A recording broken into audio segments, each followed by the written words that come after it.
מה מההתחלה? למה? No, this is not going to be You good. take all the fun out. You like... I take the fun out You of... kill the buzz. Kill the joy.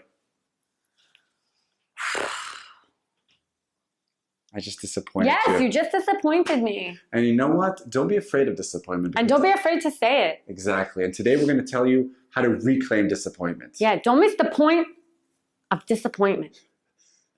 Hi, my name is Dr. Assael Romanelli. And I'm Galit Romanelli. And this is the Potential State. Or is it? Today we're at ownership 40. Whoa. Disappointment.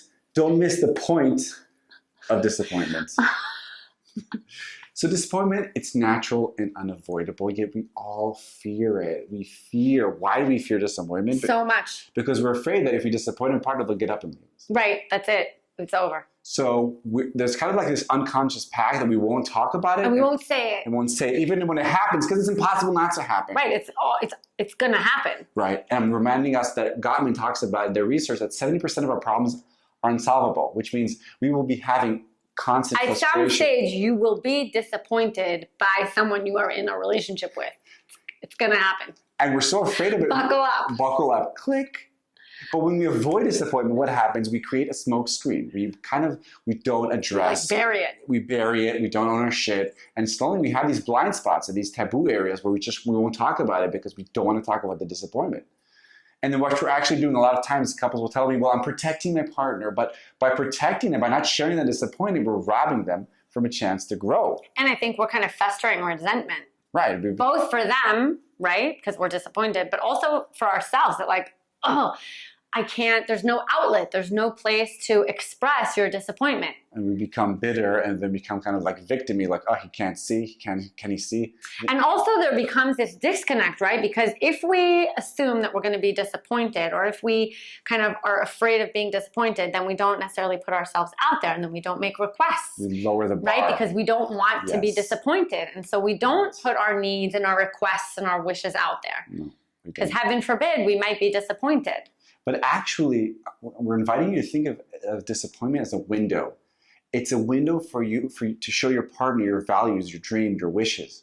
It also means you care enough because you're only disappointed if you have expectations. Right. So by eliminating disappointment, you're eliminating expectations from your partner. And it's an opportunity for growth. Yes. Right? Because if your partner disappoints you, they didn't do it either exactly the way you wanted or how you had hoped or anticipated or expected. And then you can have a conversation about it. If you name it, right? Then you can tame it. If you say, it disappointed me that I came home and the dishes were still left in the sink and that, you know, you didn't think to tidy up and you know that having a organized house is important to me.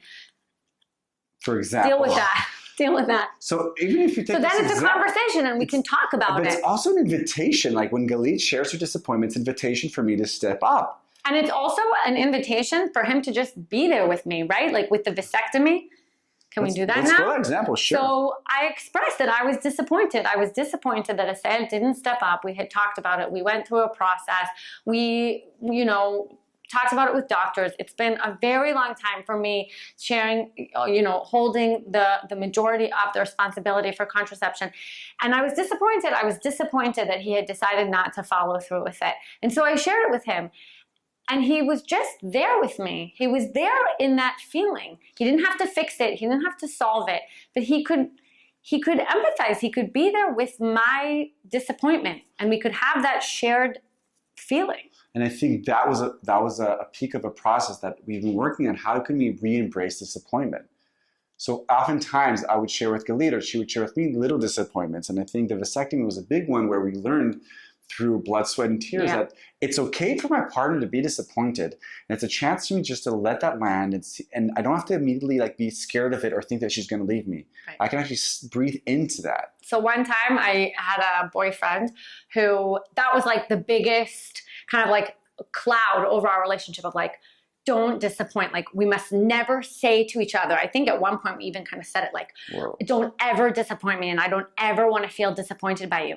And it's just not realistic. You can't, there's no room for growth because there's too much kind of fear and anxiety that if you disappoint, then what? Then the relationship won't be able to withstand it?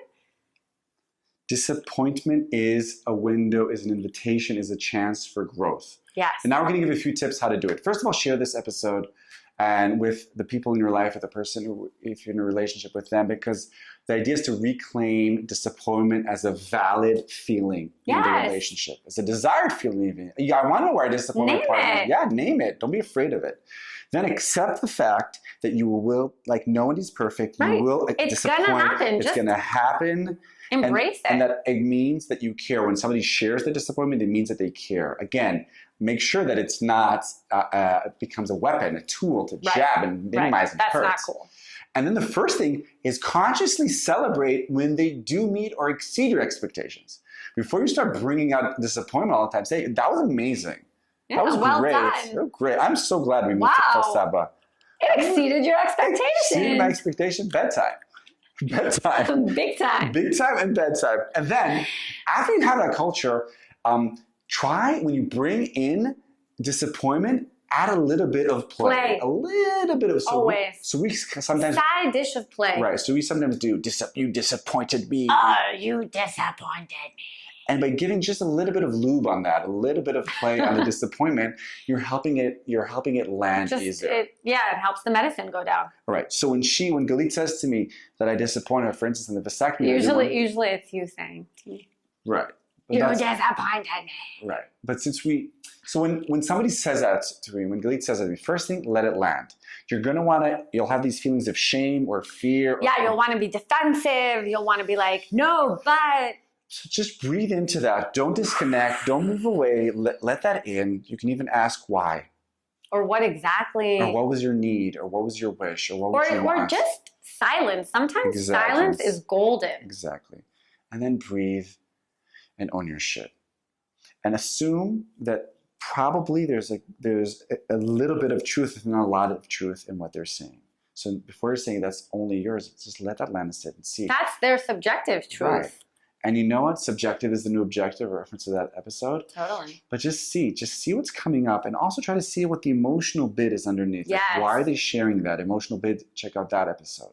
So by actually breathing and letting it land and owning your shit, you'll have some more time to kind of go beyond that and see what's underneath the disappointment. Yeah, and also think how, practice gratitude that this person cares about me so much that they want me to step up. They want me to be there. They want me to take a role and take part. They want me to be active in this relationship. And when you do share with your partner, make sure you're not going from the victim, helpless, or like martyr position. No, we don't need the victim triangle. Don't need the victim triangle. No. Share it, add a little bit of playfulness, a little bit of play into it. And also remind, if they start getting reactive, you can just remind saying, you don't have to do anything. I just want to share where I am right now. Right. And it's fine. Right. And if you it's not the end of the world. Right. You will get past the feelings of disappointment. And I'm sharing this because I want more. I want more for myself. I want more from you. I want more from us. Refer to the more episode, because more is not a bad thing. More does not mean that you're not enough. More means I want more. But the other thing I want to say about that, for me, that comes up is kind of like, it's also okay. I think that once you're able to talk about disappointment in your relationship, then you're also able to assess the limitations of your partner and saying, I'm sorry I disappointed you. I guess I'm not quite there yet, or I guess I can't show up exactly how you want me to show up, but I can show up here, or I am able to do this. And it really becomes a conversation where you can, reflect on where you can be there and where you are for the moment limited. And that's also okay. And also perhaps, if I want to take that one step further, there will be places where your partner will never be able to fulfill your need there. And having disappointment is a valid feeling. And it's also okay that there'll be areas that we will constantly be disappointed at. We can't get everything from one person. Exactly. So don't miss the point of disappointment. Reclaim it, add a little bit of play, and that will make you happy. That was Galit Romanelli. And this is Dr. Assael Romanelli. And we are the Potential State. See you next time.